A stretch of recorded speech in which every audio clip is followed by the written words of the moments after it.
ప్రతీకారం కోసం పాతాళ లోకాధిపతి తన సోదరుడు అయినటువంటి మహిరావణుడి సహకారం కోరాడు.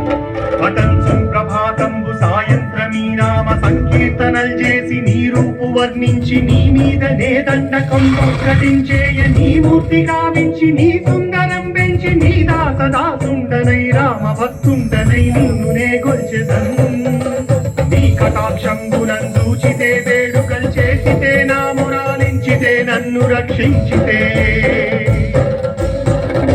తంత్ర విద్యలో ఆరితేరిన మహిరావణుడి దాడి గురించి విభీషణుడి ద్వారా ముందుగా తెలుసుకున్న హనుమంతుల వారు తన ప్రభువుల విశ్రాంతి మందిరానికి కాపలా ఉండగా ఆ దుష్టుడు లోపలికి ప్రవేశించడానికి పలు ప్రయత్నాలు చేసి చివరికి మాయోపాయంతో విభీషణుడి రూపం ధరించి మందిరంలోకి ప్రవేశిస్తాడు.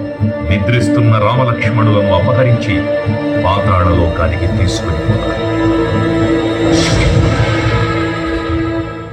అంజనాదేవి గర్భాన్వయాదేవ నిన్నెంచనేనెంత వాడన్ దయాశాలి వై చూచియుందాత వై బ్రోషియుల్ దగ్గరన్ నిల్చియున్ తొల్లి సుగ్రీవకున్ మంత్రి వై స్వామి కార్యార్థమయ్యేగి శ్రీరామ సౌమిత్రులను చూచి వారిని విచారించి సర్వేసు పూజించి యవ్వాను చెంపట్టు గావించి వాలిని సంపించి కాకుత్సతిలకుంటూ దృష్టి వీక్షించి కిష్కింధకే తెంచి శ్రీరామ కార్యార్థమై లంకకే తెంచియున్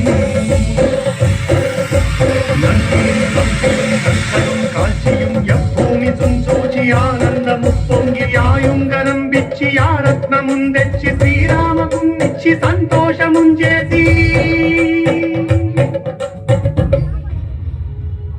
తన ప్రభువులను కాపాడుకోవడానికి వాయువేగంలో పాతాళ లోకానికి చేరుకున్న ఆంజనేయ స్వామికి సగం మొసలి సగం వానర రూపంలో ఉన్న వింత జీవి ముఖద్వారం వద్ద కాపలా కాస్తూ కనిపిస్తుంది. ఆ జీవి మకరధ్వజుడు అనే తన పుత్రుడని మహాసముద్రాన్ని దాటుతుందని నీటిలో పడ్డ తన వేదవిందు ఒక మొసలి గ్రహించడం వల్ల జన్మించాడని తెలుసుకొని ఆశ్చర్యపోతాడు హనుమంతుల వారు. తన పుత్రుడిని యుద్ధంలో ఓడించి పాతాళ లోకంలోకి ప్రవేశిస్తాడు.